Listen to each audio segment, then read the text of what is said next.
Welcome into Big Blue Kickoff Live, presented by Cadillac, the official luxury vehicle of the New York Football Giants. Thanks for being with us. I'm Madelyn Burke. He is the John Schmeelk. Hello. The phone number here is 201-939-4513. You can find us on social using hashtag GiantsChat. As a reminder, you can find the archive of this show and our entire podcast network on the Giants mobile app, on podcast platforms everywhere, and on giants.com/podcast. Schmeelk. And the Giants YouTube channel, and by the way. And the Giants YouTube channel. We are multimedia. We have to update that copy, sorry. Worldwide. The World Wide Web. It's all of the world. Schmeelk, it's been toasty all week, but today we got a little bit of a plot twist. It's the first day of August. Happy August, August 1st, rabbit.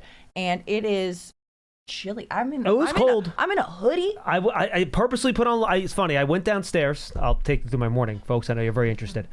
I get dressed very quickly. I was awake. I get dressed very quickly. I go downstairs and I take the dog out real quick. And I'm wearing the usual T-shirt and shorts. And I'm like, ooh, this was a bad idea. Yeah. I look at the weather. I'm like, all right, I'm gonna go long sleeves today. I think it's good. Go a little long sleeves. Get out there. Was not enough. I should have put a little jacket on or something. And you could tell because these coaches will go out there. They usually do not wear extra clothes if they don't have to. Yeah. And everyone some of them are in full hoodies in 90 degrees just because they want to sweat. Yes, because they want to lose water weight. I never understood that, but whatever. So I'm like, I should have worn a jacket. I did not because it was. I don't think it said it was supposed to be in the 70s. That did not feel like the 70s. That was 65, windy, no sun. Yeah, I Cold. thought it was going to be in the 70s. I wore a long sleeve and then my tennis skirt, as I always do, thinking, okay, the long sleeves will keep me warm. I was actually a little bit worried I'd be too warm once it got to, mid-practice. Wrong. I had to skedaddle on inside, go upstairs, and I'm like, who can I beg for a sweatshirt? So shout out to that. Oh, so that was a Mercy sweatshirt. It was a Mercy sweatshirt. Okay. I looked sad enough. They're like, all right, fine, we'll give you another piece of swag. There was nothing wrong with Mercy gear. I am all in favor of Mercy gear. It's like, this right here saved me from pneumonia. See, Slightly dramatic. Pearson has tried that before, but nobody cares about his well-being, so he hasn't gotten any Mercy gear. You got to work on the sad eyes, Pearson. Yes, he does have to work on the sad eyes. He comes up with he shows up with this Boston accent, and people immediately tune him out. Is the problem? Exactly. From Boston. I'm cold. I need some gear. It's cold out here. And they just say no. Yeah. No, sir. Go away. No. Get a nice warm Dunkin'. Another padded practice today. Back in the pads. Back out there on the field. Schmeelk, what was your big takeaway? Defense had a good day. I would say Speaking of takeaways. It was a defensive-oriented practice, at least in the secondary, not the names you might expect. You had some big names. I'll give those to you first. You had a couple would-be sacks from Abdul Carter, Brian Burns, Kayvon Thibodeau, a couple run stops from the linebackers, Micah McFadden, Okereke, Darius Musa, a nice job meeting a running back in the hole on one play. But then especially later in practice, Madelyn, you would defensive backs getting their hands on the football.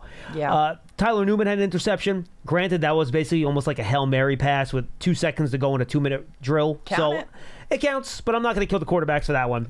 You got to try to make a play. You're down. Yeah. They did 3 scenarios at the practice. So they had 3 2-minute situations where they basically, the first 2 teams with Russell Wilson and Dart, the teams were down by more than 3 points. So they needed a touchdown. They had about 1:30 or so.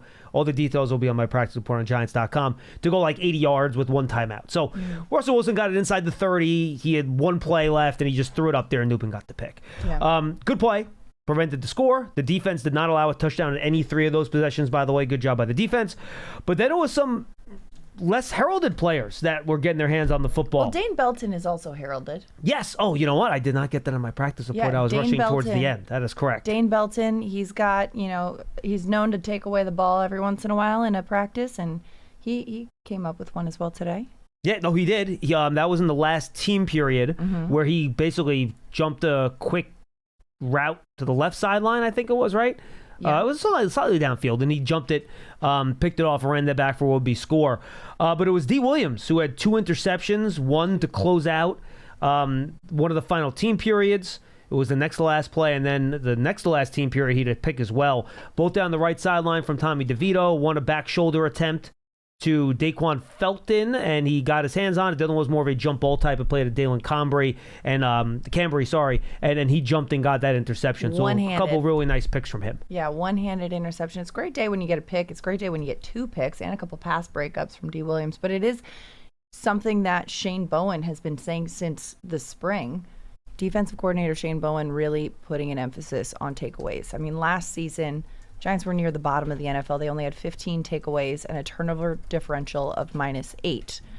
This year, Shane Bowen, inspired by his son's Little League team, the Pirates, has a turnover chest on the side of the field. We talked about this a little bit in spring, but I'm going to remind Giants fans out there who maybe are, just now tuning into the training camp version of BBK.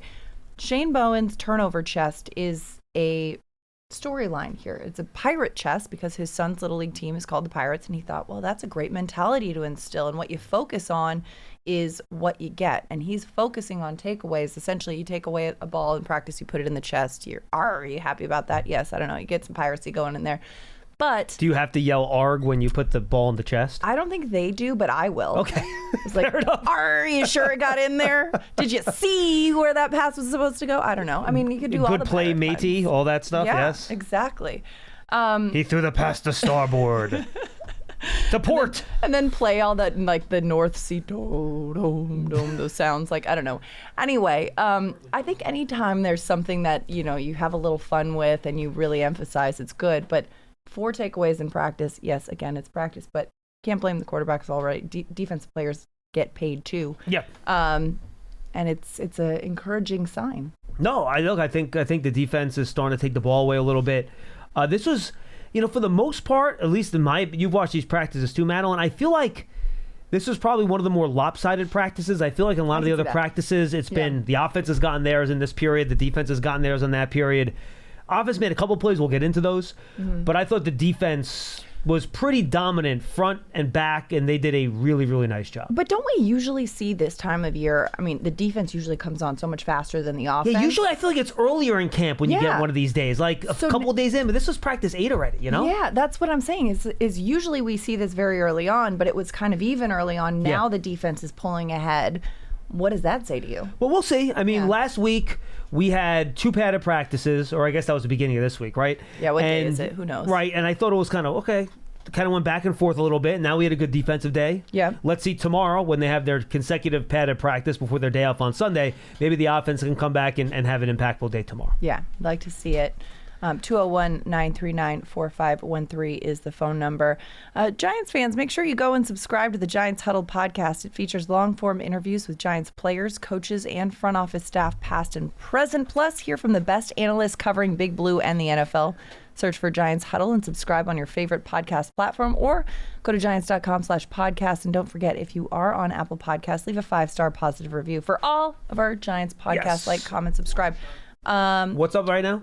Okay, so you have Tiki Barber from a couple days ago. That was on Wednesday, our little celebration of him joining me on the pre and post game this year on FAN, which should be a lot of fun. Mm-hmm. It was a great interview with Tiki. And then Warren Sharp went up there today. He puts his big stat book together every summer as football preview. He had a great chapter on the Giants, and he has in-depth stuff on Russell Wilson. It was about a half-an-hour interview, 40-minute interview. Pearson 40. I think we probably spent 25 minutes of it on Russell Wilson. Love it. So there's a lot of good stuff in there on why he, frankly, is more optimistic about Russ this year than a lot of the other pundits are. Right. So it's definitely worth the time, folks, to go there. Check it out.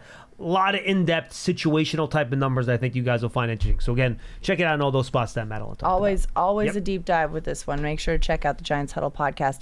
We've got the phone lines already lighting up, and that's kind of what we're here for. So I'd love to go to our first caller. Do you want to do the 2 offensive plays first that we didn't mention in practice? Oh, yes. Yes. Yeah. So we had the Malik Neighbors, deep touchdown down the right sideline. Wait, Neighbors caught a touchdown in practice? That's new. Yeah, we haven't seen much of that Haven't this seen summer, much of that at all. Yeah, he newsflash, he's pretty good. Yeah, he's good at football. He runs past people, contested catches, he does it all, really. So he caught another touchdown pass down the right sideline. And then Tyrone Tracy had a big run. It was a pitch to the left. He kind of cut it back upfield. And I know with running plays in training camp, it's hard to tell whether or not he gets tackled enough or not, but he was untouched. Yeah. So I think it was pretty clear that he would have had a pretty long run on that play. So that was good to see. You better call Tyrone. Call him. And there was some video. Had to Amani Toomer for that one. That was his. Oh, what is that from? It's Erykah Badu. It's a song called Tyrone. And anytime Tyrone Tracy would make a play last year, and we were watching, the games for a post-game show, Amani would sing that song. So we'd kind of go back and forth with that. But it's a great song. You better call Tyrone. And there was some video online, by the way, that, speaking of running backs, that Cam Scadaboo had to leave practice today with an injury. We don't have any word on what that was. Brian Dable does not speak after practice. We'll find that out tomorrow around 9:30, and we'll get that information for you then. Yeah, we'll let you know as soon as we do. 201-939-4513 is the phone number. Let's head to Kalen in New Jersey. who's the first caller on our show today. Kaylin, what's going on? Hello, how are you? Thank you for having me. We're good, Kaylin. What's going on? Would you mind turning down your volume in the background? Because we're hearing an echo, if you don't mind. Okay. Thank you. That's better. Can you hear me better? Oh, that's fantastic, Kaylin. Go ahead. So I just wanted to talk about the Giants front seven. You guys know them, and we have like a lot of guys who have great moves, like when they're in one-on-one situations. And since that's the case, they require a lot of double teams. In that double team, since one guy's getting double teamed, there's for sure another guy who's going to get that one-on-one situation and then is allowed to use that pass rush move, whether it be a bull rush move or a speed move, a rip or spin or a swim. But and what that does on the back end for us, and I'm really excited about this, is that it allows quick pressure on the quarterback. So then he has to look at his hot reads, and since he has to look at his hot reads, our defensive backs can undercut those hot reads and have just maybe one or two guys playing softer in the back. And I think that really gives us an advantage that I'm really excited about the Giants for this year that I haven't really felt in about 7 or 8 years. But I want to give it back to y'all. Thank you. No, Kaylin, appreciate the call. Thank you for the thought. That's the plan. Yeah. I mean, you hit it, right? The pass rush forces quarterbacks to rush. The cornerbacks can be a little more aggressive, knowing the quarterbacks aren't going to have time to hold the ball to get over the top. And they'll get to make some, if you don't get sack, the defensive backs will have a chance to make plays on the ball. So you hit it. That's the plan.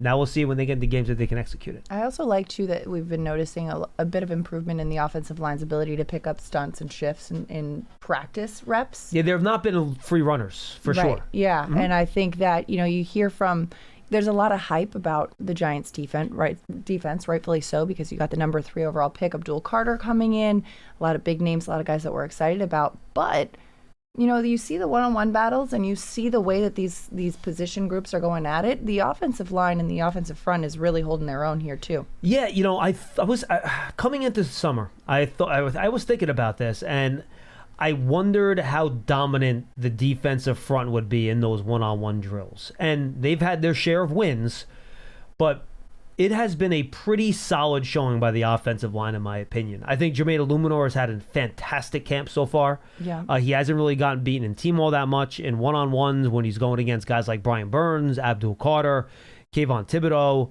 He's more than held his own. I think he's done a really nice job. At the end of one-on-ones today, after he had, frankly, I thought, won most of his reps, they had one last rep, and Brasillo yells out, all right, whichever side wins or loses this rep has to do push-ups. And it was Illuminor versus Burns again. And Burns finally got him. He kind of knocked his hand away and got upfield around the edge on the corner and turned it.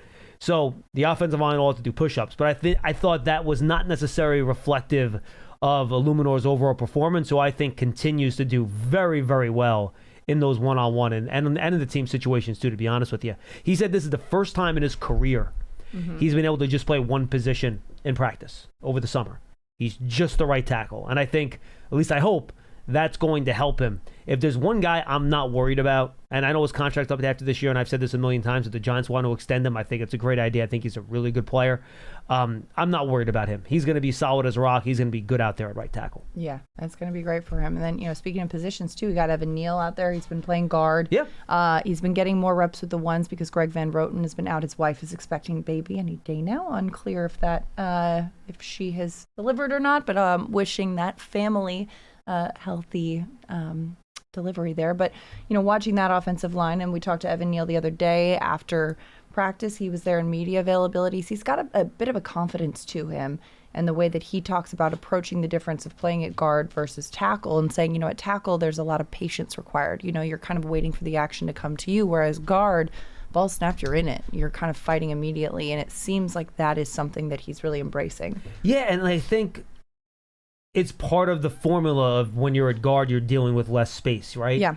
So it's working in a phone booth. You have bumpers on your left with the center if he's at right guard, and you're right with the right tackle, vice versa if you're playing left guard, right? Mm-hmm. And he just has to cover less space. And I think where we've seen Evan run into issues before is when he has to really kick back or out, depending on what type of set it is, operate in space, try to keep up with some of these really big speed rushers, and that's thrown him out of balance sometime, and he's had trouble dealing with some of those guys that really have the ability to challenge the edge as a pass rusher. But at guard, that becomes less of an issue because there's less space. So he's able to get his gigantic arms and hands on pass rushers quicker. They don't have as much room to get around him. And if he gets his hands on you inside in the right place, inside those shoulder pads, on the chest, on the numbers, and he gets that jersey, you're done. Yeah. You're not going anywhere. He's too big. He's too strong. He's too long. So if he can keep working at that and getting better, and I think we have seen improvement from him over the course of the summer, I think it bodes well for how he's going to play at guard this year. Absolutely. Giants fans, you can run or walk with Giants legends. The Giants Foundation will host a 5K race and kids run presented by Quest on Sunday, October 26th at 9 a.m. at MetLife Stadium. So net proceeds, they'll benefit the Giants Foundation. All participants will receive a commemorative T-shirt after the race. Stay for post-race festival with appearances by Giants legends and a live DJ. Register now at giants.com/5K. The Giants Foundation is a 501c3 nonprofit corporation. 201-939-4513 is the phone number. Let's head back to the phone lines. Phil in Pennsylvania is holding on the line. Phil, welcome to BBK with Schmeelk and Madelyn. Hey, thank you for letting me talk. Thank you for calling, Phil. What do you got? Whoop. Sorry. Yeah, I wanted to talk. One of the reasons that I'm so excited about the Giants this year is it just seems like they've done a great job of building depth. But one of the things that's going to cause is we're going to have to cut some awfully good football players. Just a few examples. I don't know how Tomon Fox makes the team, and I really like him as a pass rusher. I really like him as a defensive end. But it's going to be tough for him to make the team. Turbo Miller is another example. Eli Chapman or Nacho, at the defensive tackles, it's just going to be really hard. We have 5 legitimate NFL tight ends. I don't know if, maybe we keep 4, but there's no way you can keep 5. I'm just really excited about the depth that we have, and my question for you guys to check into, to look up, I'm sure you don't have the information right now, but what are some of the players that we've cut in the past that have done some of the best in the NFL after we cut them? Just wondering about that. Can you think of any right off the top? Well, first of all, Phil, that's a great problem to have, right?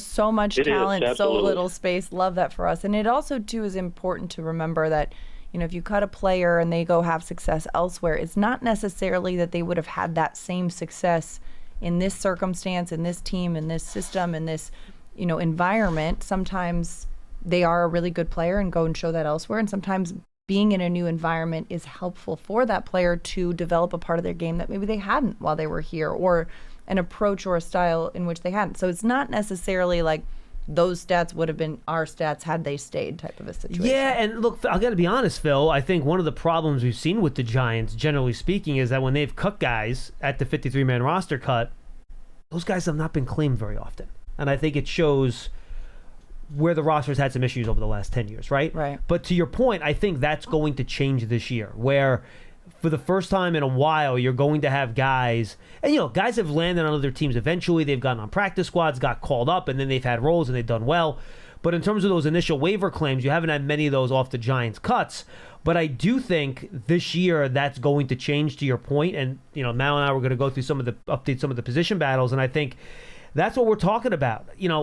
One of these receivers, I think you let go. If you let go of both Pascal and little Jordan Humphrey, or even one of them at the 53-man cut, those guys are big, they're strong, they play special teams, they could be claimed. You mentioned the tight end position. That's really full. Let's see what Turbo Miller does when you get to the preseason games. That's when running backs really kind of make their money. I think the back end of this offensive line group is going to be really interesting to see how it plays out, right? Kubas, Zudu, Stinney, Stone Forsythe, all those guys cannot make the roster. Like, there's just not enough room at the end unless there's going to have some injuries here. So one of those guys could get cut. Yeah. You could have one of the quarterbacks. Right. You could have Tommy DeVito. He could get claimed if he has a big preseason, if he doesn't make the final 53. Who's the final defensive tackle off? Did they get claimed by somebody? So to your point, I do think it's going to be a little bit different this year. I'll have to go back and think about guys that have been cut that have had a lot of success elsewhere. Put that question out to Paulie, because he's going to have, Paulie Dottino, he's got the history. I mean, we could phone a friend. Paul would rattle him off immediately. How far back do you want me to go on this, Phil? Are we talking like last 10 years, last 20? 1984. Right, exactly. Well, like I said, that's one of the reasons I'm excited about the Giants this year, is because I think they have that depth. I don't think they've had that depth since probably Coughlin was coach, back when they had Super Bowl teams and playoff teams. I'm very excited about it, and I'm just, like I mentioned a few players, you mentioned a few players. I'm excited for those players. I hope that they, move on somewhere. I'm not upset, that we have them. I'm upset that we have to cut them, because I think they're going to be some good players. Yeah. Yeah, I mean, like John was talking about, is, you almost want the players that you cut on cut down day to be claimed elsewhere, because that's showing that you've got so much talent that even the players that weren't making the roster are worth being on other teams' 53s. Good problem to have, Phil, but thank you for the call. Yeah, and look, I think I think that would be a fun exercise when we get to it at the end of August, trying to figure out who's going to be on that 53. And look, I think there's a lot of interesting competitions. You talk about some of the ones at the top of the roster, also a lot at the bottom of the roster. I think it's going to be a real back and forth between a lot of these guys, and Joe Shane and Brian Dable and their staffs are going to have a really difficult time deciding who's deserving to be on the 53 and who they think they can squeeze onto the practice squad, and just kind of figuring out all those machinations to get the best guys here in the building. Yeah, absolutely. 201-939-4513 is the phone number. Phone lines are open if you want to get in there. Any YouTube comments there, Pearson? Yep. Pull them. Thank you very much. Appreciate that. Do you want me to go through some of the position battles real quick? Yeah, let's talk about it. All right. So why don't we start? I think we'll start with one of the ones Phil mentioned, and I'm curious of your take on this. The tight end room is very talented. Very. So I think we all know that Theo Johnson's on the roster, okay? Yeah. Let's move past that. Daniel Bellinger heading into the final year of his rookie deal. Very solid all-around tight end. He can play fullback a little bit, can do a lot of different things. So I think quality player, we'll see where that goes. He's been with the twos for most of camp. Right. Chris Manhurst, really good blocking tight end. Very good blocking tight end. And we heard, Bellinger, I believe, yesterday, talking about how, that's the culture of the tight end in New Jersey area. It's just that physicality and that blocking mentality. And, you think about the vintage guys who played here, the Bavaros in the past. You want to bring that toughness, but also show the ability to make a play in the passing game. And I think Manhurst, I think of that tough physical guy more so. Yeah, and I think it's very clear that they value his ability to block. Yeah. And I don't think there's anyone that can replace that role currently on the roster. Exactly. In terms of to the level he can do it. So that's his differentiating factor, I believe. 100%. Yeah. So those are those are three. Well, and then you've got Greg Dulcich, who's got the relationship with Russell Wilson. And he's a big athlete. He's big, he's tall, he's long. He's made a bunch of plays, especially early in camp. He's been quieter recently. And then you have Thomas Fidone, the draft pick, right? Yeah, Thomas Fidone, 7th-round draft pick, who usually when you get to the 7th round, you're taking a flyer, saying, all right, let's give this guy a shot. Let's see what he can do. Day 1 of training camp, he had a ridiculous one-handed catch, made some athletic plays. But again, what is his differentiating factor in that room that sets him apart? I'm curious, though, when it comes to Dulcich, how much do you believe that front office is? Obviously, when it comes to training camp, you want to bring in a new quarterback in Russell Wilson. You want to bring in players that he's got that familiarity with, that comfort, that chemistry. How much does that factor into roster building? It's a good question. I think they're going to keep the best players, regardless of those relationships. Because also the locker room is going to know this is the best player versus this player is here because he's friends with that guy. Bingo. Yeah. And here's the other thing.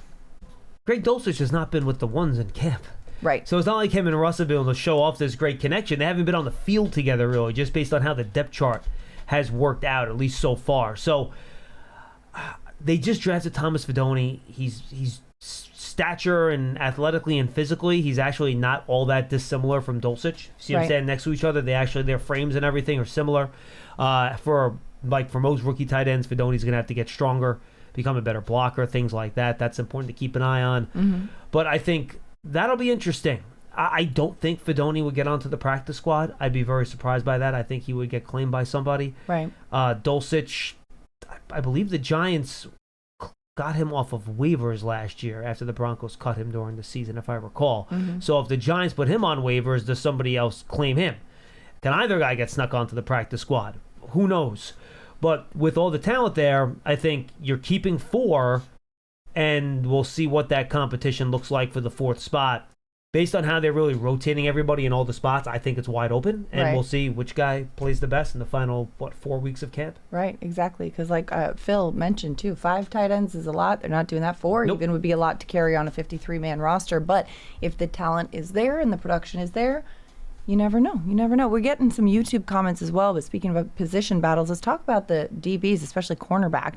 Taylor Collier asks, are Banks and Flott fighting for CB2 because they're both playing great, or no one is separating themselves, might need to find some cap to grab a veteran free agent? I feel like Banks has been with the ones a bit more of late. I don't track every snap. I know some people do. Both guys this is a Paul Dottino charting every snap. I don't even know. I don't know if he even charts defensive personnel on every snap, to be honest with you. I would be surprised if he didn't. Both guys have been out there. Yes. I think it is a legitimate camp battle. I mean, if you give them truth serum, do I think they would prefer that Deonte Banks wins that job? Probably. He was a first-round pick.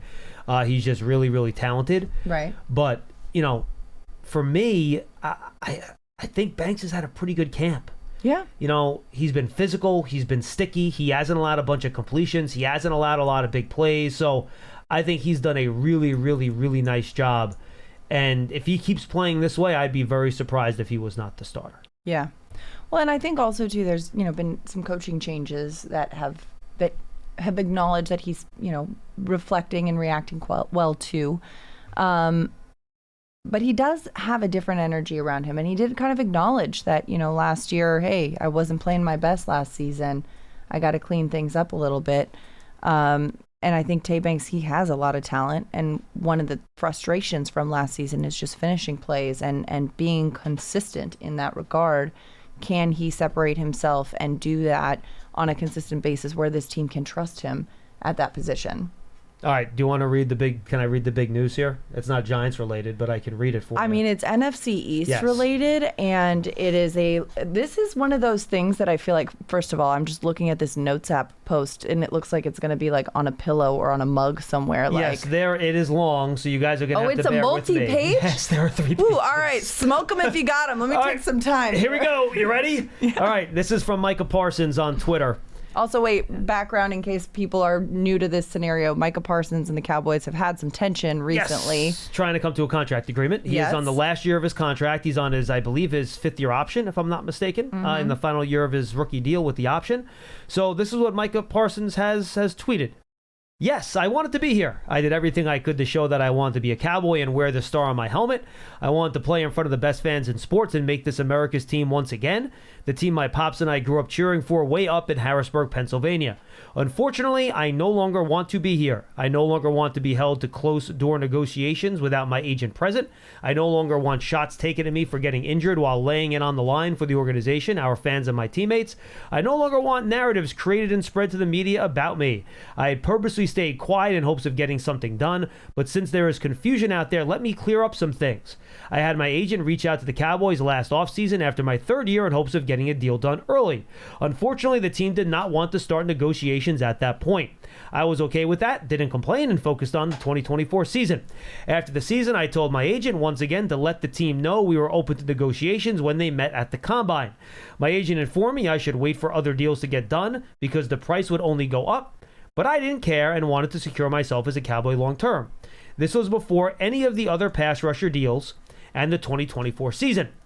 After the season, I told my agent once again to let the team know we were open to negotiate when they... Oh, wait, this is... he copied... He didn't copy it properly, so the text repeats on both things. Yes, anyway. You got to learn how to screenshot, Micah. That is correct. It's all right. Okay. We can work on these skills. Let me pick that up. This was before any of the other pass rushers deals got done this offseason. I knew I would be leaving money on the table, but again, I was okay with that. Again, radio silence as far as my extension. In March, I met with Mr. Jones to talk about leadership. Somehow the conversation turned into talking contract with me. Yes, I engaged in a back and forth in regards to what I wanted for my contract, but at no point did I believe this was supposed to be a formal negotiation, and I informed Mr. Jones afterward my agent would reach out thinking this would get things done. But when my agent reached out and spoke to Adam, I don't know who Adam is, but I'm sure he's one of the Cowboys contract guys. Yeah. He was told the deal was pretty much already done. My agent, of course, told him that was not the case and also reached out to Stephen Jones. Again, the team decided to go silent. At that point, we decided we would allow the team to reach out to us whenever they decided they wanted to talk. Yet, still not a call, email, or text to my agent about starting a negotiation. Up to today, the team has not had and now I got to find out where it picks up again. Into talking contract with me. Yes, I engaged in a back and forth in regards to what I wanted from my contract, but at no point did I believe this was supposed to be a formal negotiation. Okay, we got that already. Again, the team decided to be silent. They allowed the team to reach out, yet still not a call, email, or text to my agent about starting a negotiation. Up to today, the team has not had a single conversation with my agent about a contract. Not one demand has been made by my agent about money, years, or anything else. Still, I stayed quiet, but again, after repeated shots at myself and all the narratives, I have made a tough decision. I no longer want to be a Cowboy. My trade request has been submitted to Stephen Jones personally. Wow. All right, so Terry McLaurin made his trade request to the Commanders. Micah Parsons made his trade request to the Cowboys. Something in the water in the NFC East right now. Now, I will stress, just because there's been a trade request doesn't mean the player is going to be traded. Exactly. At this time last year, T. Higgins had a trade request, and how did that go? Right. I can make a request to have a raise. Doesn't mean I'm going to get one. It is a request for a reason. However, the multi-page notes app right here, I mean, this is up there with the all caps Kyler Murray from a few years ago. What did he do? I forgot remember, what was that it was again? like his agent that. tweeted out in all caps, and then they kind of figured it out. Another situation, right, where the player is like, I want out of here, and then they get a long-term contract done. I feel like it's difficult, especially he said, I no longer want to be a Cowboy, to come to a deal after that. That part, because it's like he starts I've heard that before. He starts it with, like, I no longer want to be a Cowboy. I've, valued this team for a long time and whatnot.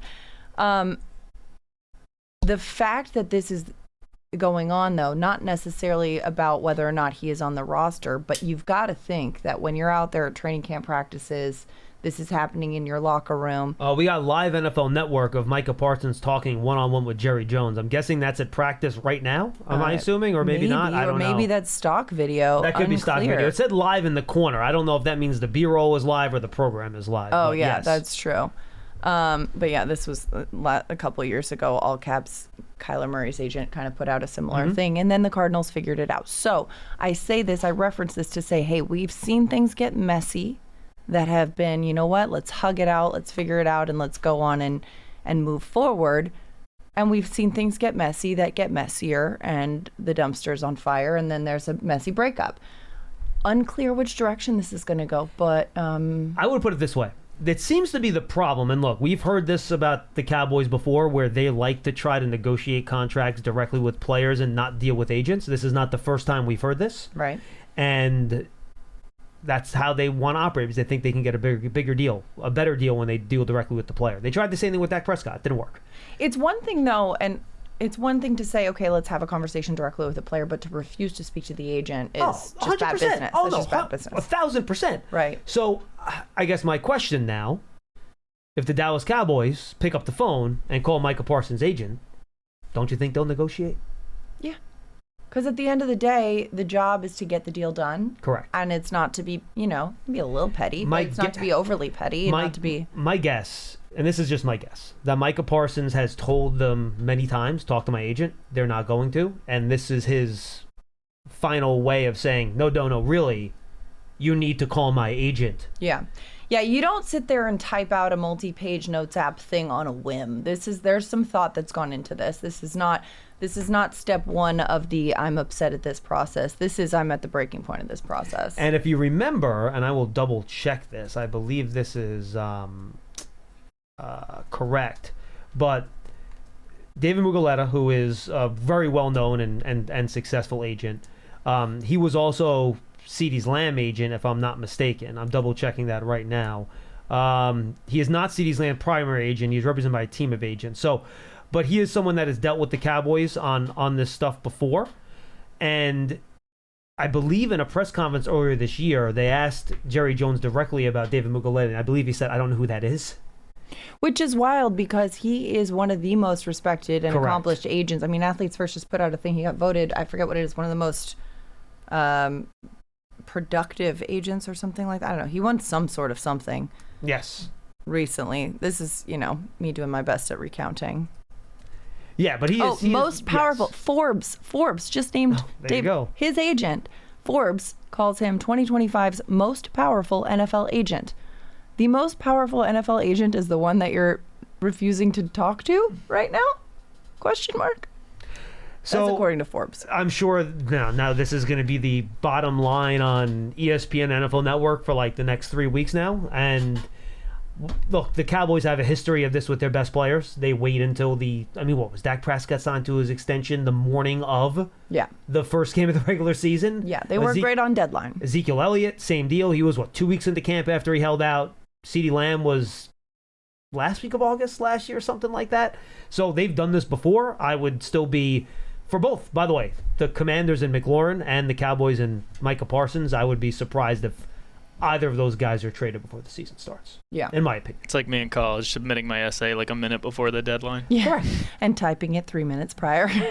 So again, that's my guess. But you know what? It's like Schmeelk filing his practice report as he's walking over to the desk to host BBK. Yes, except I legitimately only have like an hour to get that done. Once we're done with media events. That's true. I have a very small window there. I did not put it off. But you fit it right into the window like Russell Wilson thrown a pass, right? Like I have to.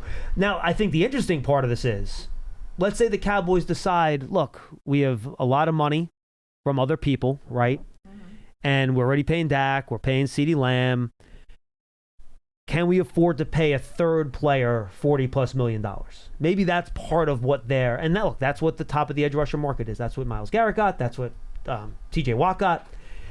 Do they think they're unable to manage their cap and their roster building with two guys making that much money? Maybe they'll come to the conclusion that, look, we have to trade this player and we'll see what happens. The amount of offers they're going to get are going to be off the chart. This is theoretically the best young pass rusher in football who still has a year left on his contract. Yes, you have to extend him. But this is no different than the package. He's going to get more than, say, I compare this to what the Chiefs' situation was with Tyreek Hill, right? Yeah. Where they weren't going to sign him. He had a year left on his deal, except Parsons is probably, 3 years younger than Tyreek Hill, and pass rusher is a more valuable position than receiver. So this is the Bengals. The Bengals just had the deal with Jamar Chase last year, and they're paying the offensive side of the ball, and then now it's like, all right, defense needs to get paid too. On some level, you got to shore up your defensive playmakers. Otherwise, I'd look at the Khalil Mack trade. Yeah. From back in the day. That was, you're looking at a couple first-round picks if you're trading Micah Parsons. Yeah.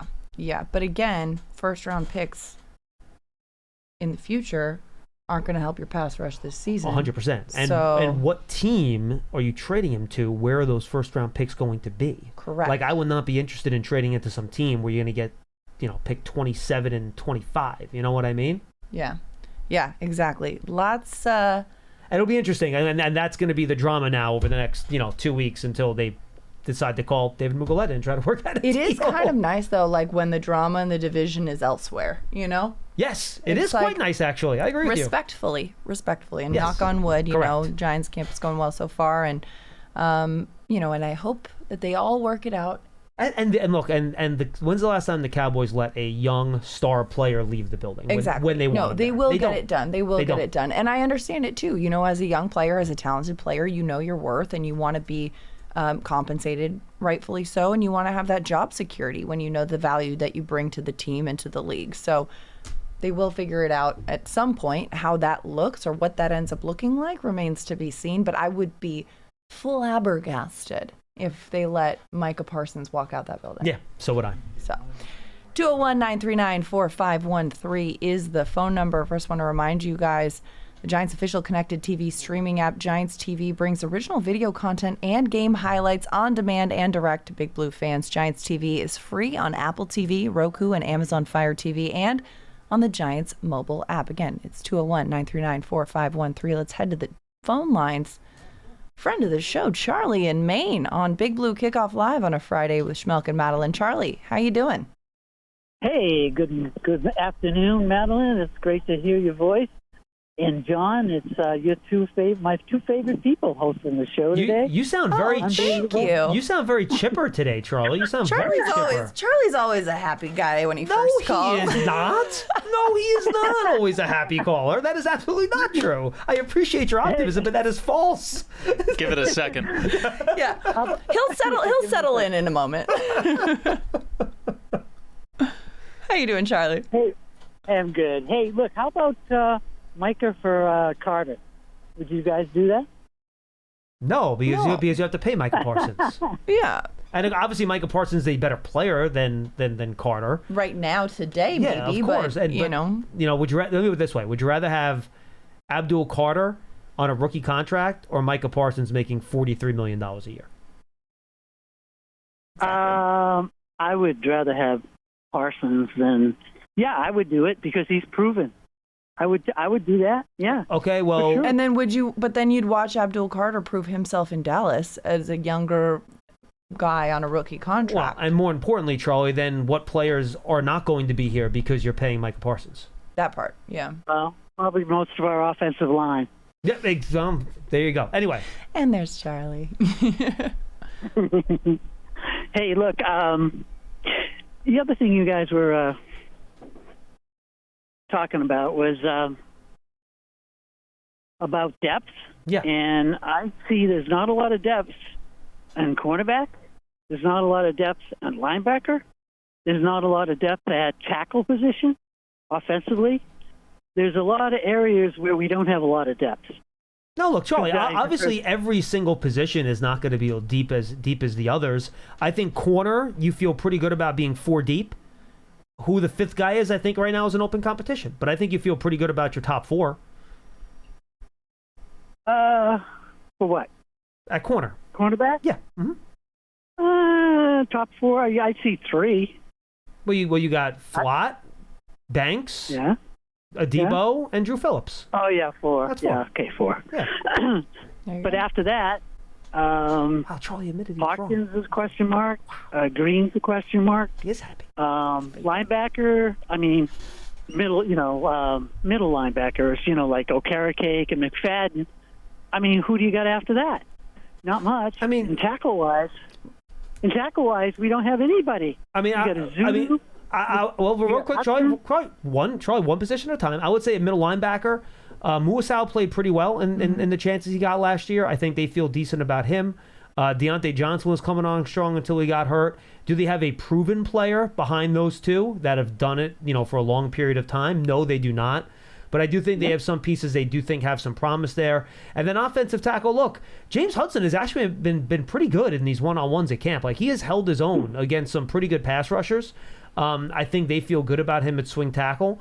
And then after that, you're either looking at Forsyth or Azudu as your 4th guy coming off the bench. So I will say this. I was listening to the Athletic Football Show the other day, which is, if you guys want to listen to a national football show, I think it's the best one out there. And Robert Mays is on his training camp tour, and he was basically saying, talking to coaches around the league, he asked every single coach, what's the one thing that keeps you up at night? And every single one of them says injuries on the offensive line. Because, Charlie, there just is not offensive line depth, especially offensive tackle depth, anywhere in the National Football League. It is an epidemic. It's a problem around the league. There just are not a lot of guys that can play that position at a really high level. Yeah, and the thing with Hudson, I haven't seen that at all. I've seen him getting beat a lot. I've seen him illegal motion penalties a lot. I've seen him get angry and push people and hands to the face. And this guy is a walking penalty. That's what he is. Well, Charlie, I will say this. Look, James Hudson has not been winning every rep and been dominant, but I wouldn't expect my swing tackle going up against Abdul Carter, Brian Burns, and Kayvon Thibodeau to win every rep. I think it's been back and forth. I think he's won some. I think he's lost some. And I can tell you, having watched a bunch of Giants backup offensive tackles over the years, he is doing and performing much better than many of the Giants' prior backup offensive tackles when they get put in these situations. That's a low bar, John, and you know it. Okay, guys, look, have a great weekend, Madelyn. Keep doing the podcast. Enjoy it, and we'll talk to y'all later. Happy to Thank be you, back. Charlie. Thanks for the call, Charlie. Appreciate the call, man. Always a pleasure. He was in a good mood today. I'm telling you, I was always get chipper. You were right. happy Charlie, I think. I think he just he's like, all right, I'm going to call in a good mood for this one, but he's always got his moments. So we need to get her on. We need to get Madelyn on with Dottino and Charlie, because Dottino gets very upset with Charlie. I'm the peacekeeper between those two. And now Sytak is also, him and Charlie had a thing the last time he called up too. So That doesn't surprise me. I think, me and Charlie have gone back and forth, but it's always in good fun. So I think you're the last one standing. There you go. Have you ever gone to a shouting match with Charlie? No. I think he is. I think last one, Miss Howard certainly has. Casillas certainly has, right?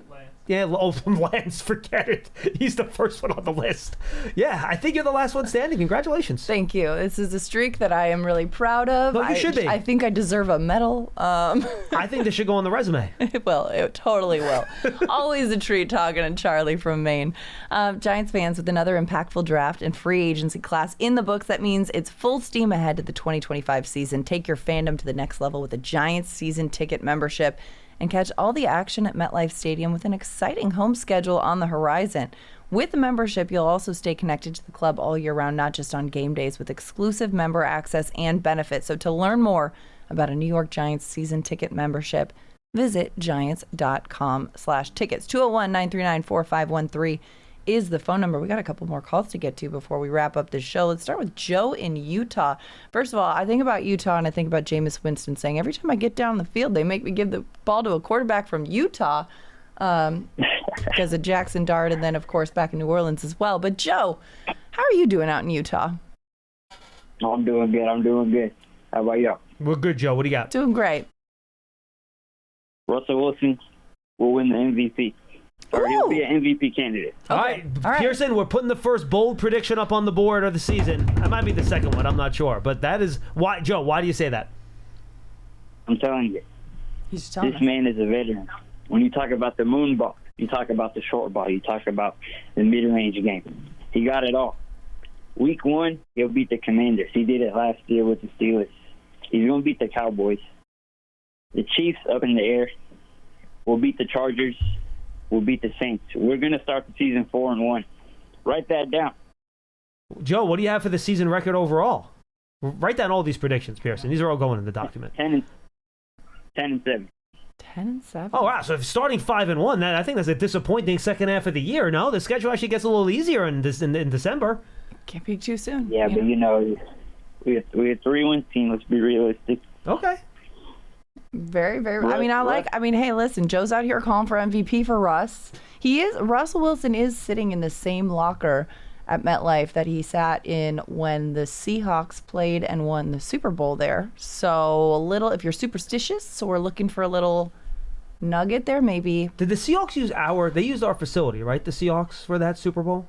Did they go to meetings here? I think they did, right? If I remember correctly. I know it was before Pearson's time. He wasn't here yet. Yeah, I believe they did. So I never got clarity on that. If it was the locker there, or was it the locker they gave him here when they were changing and doing their work here during the week? That's a good question because I assumed it was the one there. So did I, but then I started thinking about it. I'm like, wait a second. Did they use this locker room when they used this practice facility the week leading up to the game?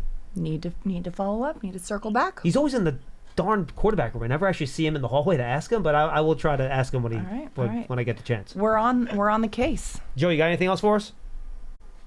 Hey, Malik Neighbors will have 1,700 yards. Woo! Joe Stradamus over here with the predictions. I respect it. 1,700 yards. That is so many yards. And I guess he had over 1,000 and he missed a couple games last year. If he's getting to 17, he could be offense. You can get the MVP Offensive Player of the Year sweep there, Joe. Right? I'm telling you, listen. Russ's last 3-4 head coaches weren't rocking with him like Dable. Dave's likes him. I feel like we're going to see a historic season and we're going to go to the playoffs. And I'm just going to leave it at that. Thank you, Joe. Appreciate the call. I love it. Thanks for the call. Well, I love the bold predictions. I love the big swings. And I also think that, hey, at this time of year, anything is possible. So 1,700 yards from Malik Neighbors, he says. Yeah. Russ, first he said he's winning the MVP, then he downgraded to MVP candidate, which I think is a fair. Oh, no, he said winning the MVP. But yeah, we know what you really think, Joe. So let's go. This is about to be the season for It's funny. That would have been the perfect call if it was a normal, super negative Charlie call. It would have been, the perfect bounce back off of the Charlie, in the doldrums mood. Yeah. But Joe brought it anyway. It's good. Joe brought the good vibes, even though Charlie was in a good mood. Yes. We got another bold prediction on YouTube. Oh, ooh, what do we Taylor got? Collier says Giants playoffs with Russ, Abdul, defensive rookie of the year. Giants start 3-1, losing to the Chargers. Okay. Wait, so that means they're starting the year 3-0. If they're losing to the Chargers, that means they're winning their first 3 games. I could see the home opener, even though it's Sunday Night Football and it's the Chiefs, and the Chiefs are a big, bad, scary wolf. Like, Chiefs don't start strong often. They finish strong. That's true. But the beginning of the season, Kansas City, kind of we've seen many times over the past several years, even their Super Bowl win years, early season, they're kind of a little getting their sea legs. So you catch them in week 3. They usually still figure out a way to win those games, but you're Sure. right. And I think we did see how healthy they are, right? We've seen there's so many of their offensive playmakers be hurt early in these years. Mm-hmm. Is Xavier Worthy there? Is Hollywood Brown on the field? Is Rashee Rice? Does he get suspended? Is he playing in those games? Right. Josh Simmons has looked great at left tackle for them in training camp. Is he going to be healthy for week 1? Because he had the ACL at Ohio State. So how healthy is Travis Kelce, who was flirting with how long do I want to keep playing in this league and all that kind of stuff. So remains to be seen. But I like these. I like the confidence we've got going into this season. 201-939-4513. if you can't be optimistic on August 1st, Madelyn, when can you be optimistic? Right? Everything is joy. We're reach for the stars. Jerry in Georgia is on the line. Jerry, welcome to Big Blue Kickoff Live. You're on with Schmeelk and Madelyn. Jerry, you want to talk about Dominique Wilkins? Is that what I'm seeing here on your sheet? So. Yeah. Human highlight reel. Let's go. I think we all agree that our defense has always carried us to championships. Yes. And if we got a Pro Bowl level guy who's out there, let's go get him. Now, Jerry, you realize why the Raiders let him go, right? Yeah, no. But the thing is let's face it, these football players aren't all altar boys, okay? Oh, no, Jerry. It's not that he's an altar boy. He can't play right now because he's hurt. Well, his foot, right? Yes, you need a foot to play defensive tackle. 2 feet, actually, technically. Yeah, you need 2. Hard to do without that. Yeah, a little challenging. Well, from what I read, I thought he was healthy, but they didn't like the way that he was rehabbing or something. No, they want him to have foot surgery because he's in a walking boot and he refuses to do it. That seems to be the big issue, from what I can tell. There is a conflict of opinion between the team who thinks this foot is too hurt to play through, you need to have surgery, and the player who thinks, nah, I'm good, I can play, let's rub some dirt on it. Or at least rehab it back to health, right? But whatever the case may be. And so the difference in opinion mixed with, rumors of potential other things. I'm not touching that. Create a dynamic where they're like, you know what, let's just move on. Yeah. Are there any other defensive linemen out there who we could possibly get? I think you got a pretty stacked defensive tackle room, Jerry. I mean, at this point, I've seen that Alexander's not all that. From what I've heard, like Bobby Skinner and these guys that we're watching, they're not all that enamored with him at this point. Now, maybe down the line, but we got to turn this thing around now. Maybe have they not watched one-on-one drills? Because he's been pretty powerful and good in one-on-one drills. If you ask me, to be totally honest with you, I think he's been very good in one-on-one drills. Okay, well, I believe me, I hope so. I'm just concerned, like, John Maris says he's tired of watching teams run up and down the field on us. Sure. And we got to stop that. Hey, well, and I will say this, by the way, Jerry, you do not count on a rookie to turn anything around when you draft one. It takes right. The rookie. We got to get somebody. Well, I mean, look, they signed Roy Robertson Harris in the offseason. I think they feel good about what he's going to bring. Vernon Golson's another bigger. He's not a defensive tackle per se. Golson's going to be a beast. I really like him. But he's a defensive end that you could put in there as a Chauncey. I keep saying Vernon Golson. Chauncey Golson. Sorry, right? Vernon Golson's a former Jet.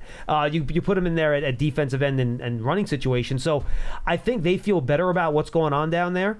The first day in pads, the Giants broke some long runs. I think since then the run defense has been pretty good. Yeah. Tyrone Tracy had one long one today. Otherwise, they really didn't burst many out of the line. So I know there's a lot of freak-out sessions, Jerry, but people have seen 3 padded practices, and I think people need to, frankly, relax. Well, and also they've seen 3 padded practices, and none of which are they tackling to the ground. Correct, too. So it's like we don't actually know where these plays are finishing. And, you see guys who know that they can't really make contact, so they're not even not tackling. They're not even running through the play. They're like, all right, I would have got there. I would have got there. I'm going to lay up here. Yeah.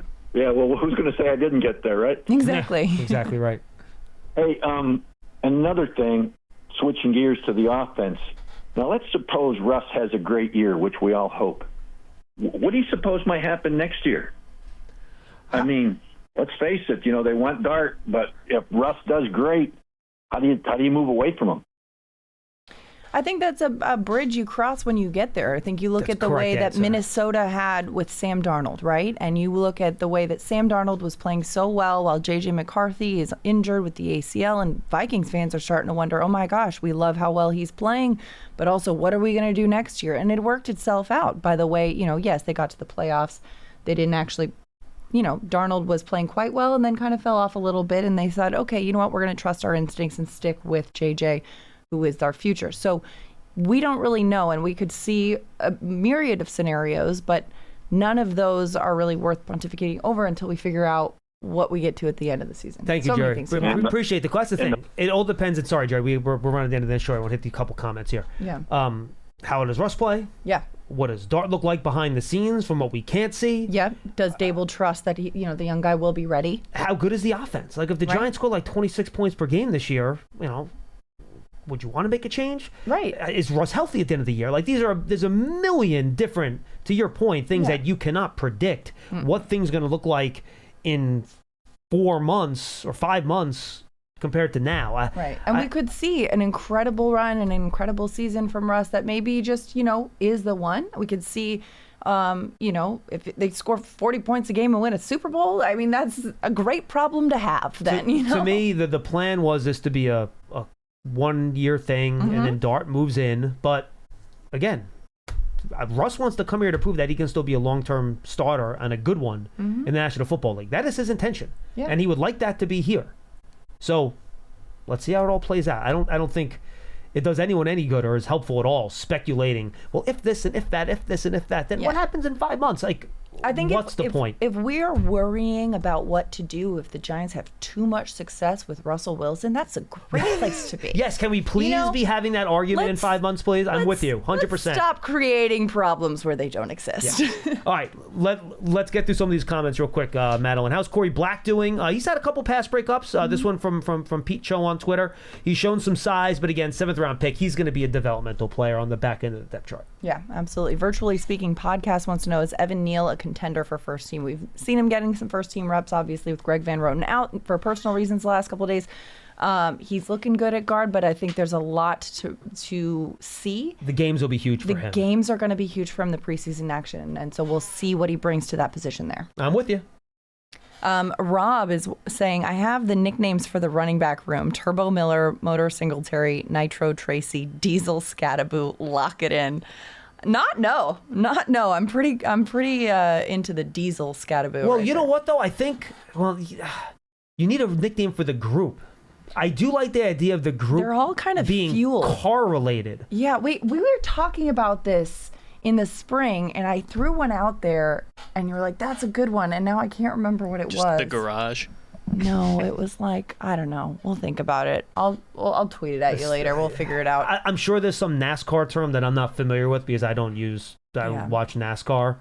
Like that could work for like a group of fast cars. Like, is there like a name for that in a NASCAR race? Anybody know anything? No, nobody's got Tracy nothing. Chapman, you got a fast car. I don't think Tyron Tracy would like that nickname. That's true. Yeah, that's true. He's like, wait a minute. Yes, hold on, please no. Taylor Collier, can you see Abdul subbing out McFadden on third downs and get Tibbs, Burns, Dex, Abdul, Golson on the field at the same time?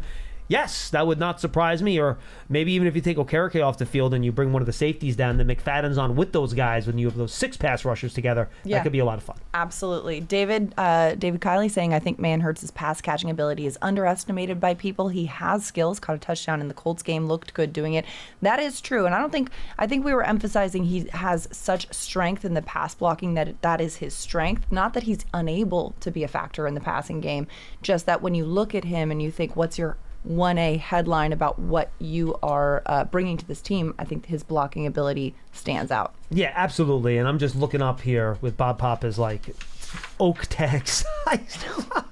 It's like when you buy a book with large font and you're like, this book is 700 pages. No, it's just large font. You know, man, that can't be right. They have him listed at only 235 pounds. That cannot be right, Pearson. Hold on. There's no way Chris Manhurst is 235 pounds. He's dense. There is no way. Maybe. Hold on. No, there's absolutely no way. What is he? What? Let me see what ESPN has him at. 235. That cannot be right.